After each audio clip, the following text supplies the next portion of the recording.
making news in the papers. We're going to start with this in the sidebar of the Telegraph, aren't we? That's headline: Badenoch accuses Reeves of cowardice over stealth taxes. Take us through the reporting. Yes, obviously this is previewing the budget on Wednesday. Kemi Badenoch, the leader of the opposition, is taking aim at Rachel Reeves after speculation that the government is going to freeze the income tax thresholds, which would basically mean that hundreds of thousands of people would be pulled into higher tax bands as wages rise. The government is saying this wouldn't break one of their general election pledges not to raise taxes on working people, but a lot of argument about that because you might not be raising it, but by freezing the threshold, something that was previously this government said they wouldn't do, obviously people will be, more of their wages will be going into the tax system. So, typical attack you'd expect from the leader of the opposition on this, but it really shows the bind Rachel Reeves is in, trying to find money for that fiscal headroom without cutting public spending and without raising taxes on working people in a way that would leave them open to the accusation that they have broken promises. Well, it's 30 billion they've got to find, isn't it? 30 billion. Conservative estimate. What I found so interesting is that actually a Labour MP has weighed in negatively as well and said that she's writing the leaflets for reform because by increasing taxes and increasing benefit spending, she's doing the dirty work for reform for them. So I thought it was interesting that the Labour Party are also finding it frustrating and chaotic. Yeah, but she's in such a bind, isn't she? Because she wants to stick to her fiscal rules, or she thinks that the markets will react badly and increase the cost of government borrowings. So what do you do? It's a tricky one, isn't it? Worst job. Yeah, and there's a real split in the party about should they just increase income tax, and find that revenue. 2 up, 2 down, and then they U-turned on something that hadn't actually happened yet. Now, am I right in thinking that Jeremy Hunt did this in his last budget? He froze the. They have been frozen, I think, since 2021. Yes, there were freezes before under the Tories. Yes, so I mean, it's not an unusual, unprecedented technique, but nonetheless, will working people see it as not a tax rise? That's a different question. I think that they were quite keen to attack it when they're in opposition now. Themselves. Charlotte, take us to The Sun now, and more articles about the BBC after they've had a really difficult few weeks. What's The Sun saying today? So The Sun's now saying that Tim Davies and Deborah Turnus, who are leaving the BBC, are going to get £500,000 between them. Now, this is because they're both being paid around £250,000 each to see out their notice, really, and it's about 6 months' notice. However, and they have pledged to do an orderly handover, which is responsible. However, if somebody else is found in the next, week, then they would still leave with that money. So I think that's what The Sun's sort of grumbling about, really, is just that they're getting a sort of golden handshake, having overseen a disaster, is one way of putting it. What do you think about this? I mean, it's probably contractually that they are entitled to it. Yeah, absolutely. And, we have this row over government ministers, right? Remember when there was all the chopping and changing under the Tories? People who'd been in the job for, a few weeks were still getting these rather big payouts when they were shifted over. So this is part of, as you say, contracts, part is kind of practice, but it does seem like an extraordinary amount, especially at the time where the BBC is under such high scrutiny. Yeah, I think it's our money. It is, and I think the chair's up before the Select Committee next week as well, so there's going to be more pressure coming for whatever answers or non-answers that he gives. And we had another board member resignation a couple of days ago, so yes, it's a difficult time. Yeah. Let's move on to an article inside the Sunday Mirror. Zoe, you've picked this out. This is basically looking at really young kids getting hooked on vapes. Yeah, absolutely. So NHS clinics are dealing with what this article terms an alarming rise of young vapers. It says 1.1 million kids have admitted to vaping at least once, and children as young as 11 are on an NHS waiting list for a clinic to treat vape addicts. It says that 15 kids are in the queue to be seen and 27 are receiving treatment between the ages of about 17, some as young as 11. So it really shows you it really shows you how ubiquitous these have become. I think 5.6 million adults in the UK currently vape, which is very, very high. But obviously, we still don't know the long-term impacts. So that was previously thought, obviously, vaping is less harmful than smoking cigarettes, but we still don't know what the long-term impacts are, especially for young people on their lungs and undeveloped youngs. It's an experiment on these kids. I mean, they're nicotine addicts, aren't they? That's the issue that's happening here. And I'm not clear from the reporting what the treatment is. I mean, are they giving them nicotine to wean them off, which is just a terrible thing they have to go through their teenage years? I mean, to give a child nicotine, to wean them off nicotine is, as you say, so depressing, but also a bit of therapy as well. But really what they need to do is stop the tobacco companies, because actually it's tobacco companies who've cleverly, I suppose you could say, invented vapes to keep a whole new generation smoking or addicted to their products. But they're pink, you know, you can see a picture here of a little boy smoking a bright pink one. You know, I really think the government need to crack down and say, you know, make them all, you know, like cigarettes are, black with horrible pictures on, rightly. And make them less appealing for children. You have these kind of candy shops on every single high street. You know, in my local high street, there's about 5 vape shops. Does there need to be 5? So I think flavours as well. The flavours are they're all extraordinary. my husband smokes bubblegum banana flavour. You know, he's an adult. They don't give tobacco flavours because obviously no one wants to smoke tobacco flavour. Yeah, they do, I think, but I think they're on the back shelf. Yeah. But the NHS did originally make it seem like it was a good idea to smoke vapes. I remember them saying, "Oh, well done, your husband's, you know, quit smoking." But actually, no, because this is just as addictive. It's horrible chemicals. I've just looked actually at the NHS website, and the first thing they say is nicotine vaping is not risk-free, but it's less harmful than smoking. So it's a, you know, it's a difficult one. And you wonder whether some of the kids would be smoking if they weren't vaping, I guess.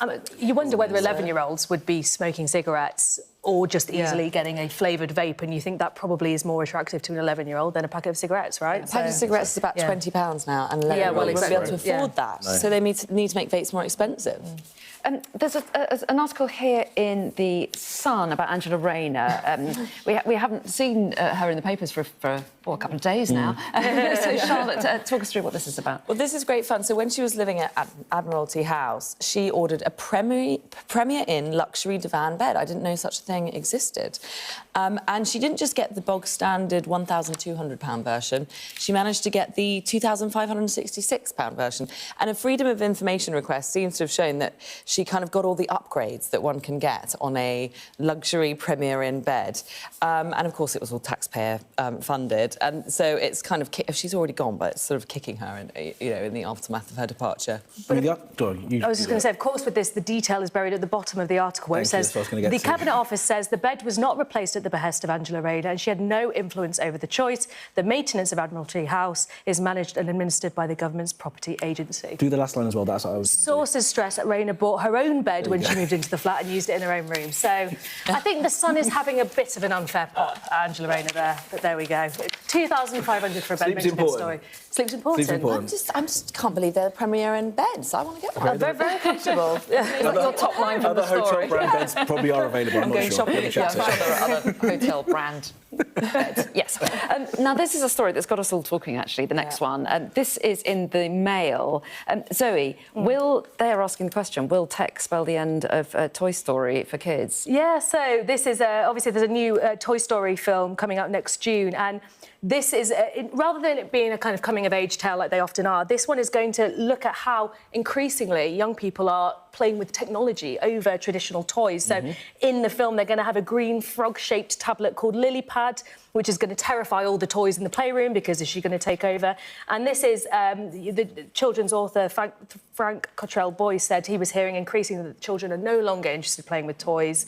And Toy Story 1, you know, was this completely amazing film about what happens when a child grows out of toys. But now he's saying children actually aren't even playing with toys at all. And, you know, if you love Toy Story... Yeah, I was going to ask you, because you've got a 5-year-old. A 5-year-old, and yeah, he has plenty of toys that he does play with, but it is... it's an effort to get him to play with the toys. Is he drawing towards screens? Of course, and he's very adept on the screens as well, so much to my dismay. But there are plenty of toys for him to play with, and that is what we encourage him to do, right? Because it's imagination play. That's the difference with playing with toys versus playing with the screen, right? Yeah. I mean, the screens can spark imagination as well, can't they? There are sort of plenty of kind of creative games that you can play on screens. But do you think this is a worry, Charlotte? Well, I've got 3 kids. It's such a worry because they've got a whole playroom at home that I've carefully curated. But if I walk into that room holding my phone, they'll stop what they're doing, drop the toys, and go, phone. But what's so poignant about this Toy Story thing, and kind of to your point about it, you know, sometimes screens, I suppose, could be imaginative. The whole point about Toy Story is it's 30 years old, and it was the first ever computer-generated animation. So, ironically, actually, it's cartoons like Toy Story, which are sort of computer-generated, made by screens for screens. And it's just a strange, kind of poignant sign of our times 30 years on that actually this is what they're worried about in the storyline of the show, of the movie. 30 years, that's made me feel even older than I did already. Me too. What's next? Next, we've got a story about the royals in... Oh, no, have we? Yes, it is. About the royals in the Mail on Voices in Sunday. your head. I had voices in my head there for a Just moment. saying the name of the Put pop star. cornflakes away, because this is... so we know the King likes his sort of eco-projects, and his latest one is he wants to build a lagoon with 2 million gallons of liquid manure in it. Yep. And it's all the kind of... Sorry if you're eating your breakfast. Sorry. It's his organic fertiliser, because, of course, he likes all the organic fertiliser stuff. So all his animals and local farm animals, all their waste, shall we say, is going to go into this massive lagoon. But unfortunately for Prince William, the one remaining son he hasn't fallen out with, it's right next to his house at Amner Hall in Norfolk. So, I mean, if your dad did that to you, you might be like, come on. Happy Christmas, son. Yeah. So if I were the king, I'd try not to fall out with every member of my family. Hilarious. And so, yes, it's going to be... And the locals are saying, no, seriously, Amner Hall's less than a mile away and you will be able to smell this. Really? All right. Dear. Luckily, William's got a few other houses he can live in. Yeah, that's true. A few alternatives. We are going to talk about Taylor Swift now. Thank you. Been waiting for this. Come on. Come on, then. Huge news for Taylor Swift fans who live near Croydon, because Taylor Swift has filmed her new music video in Croydon. Is that where you live? Near Croydon, yeah. Near enough that I feel very parasocial about this whole thing. Connected to it, right? Yes. But the amazing thing is, so she wasn't just in Croydon, there were other bits of London as well, but it was in the shopping centre in Croydon. She apparently filmed a bit of her new music video. The amazing thing is that nobody realised, and remember, this is Taylor Swift. People are obsessed with her. They track her every movement. Nobody seemed to catch on to the fact that she was in Croydon the other week. You wouldn't think... You'd think she looks a bit like Taylor Swift. You wouldn't think she's actually going to be here. Yeah, she's not going to be here, though, is she? I once had a text from a friend who said, I've just seen Angelina Jolie and Brad Pitt in Halfords in Isleworth. You said yes. What have you been doing? A while ago, obviously. They were having the same They were together. They were buying bicycles for the kids, apparently. True story. But again, Jones. but you would not... True story. Love it. You would not expect that. No, there we go. Guys, thank you for that. I think we'll leave it there. Lovely Sunday to you both. Really appreciate you coming in, and of course we'll do it again next week. Maybe you guys be with someone else. Thank you very much for being with us. Thanks very much indeed. All right. Coming up next on Mornings with Jones and Melbourne, we'll have your top stories, including the very latest on that peace proposal by Trump to end Russia's invasion of Ukraine. Yeah, meetings in Geneva later on today. We'll bring you all the latest.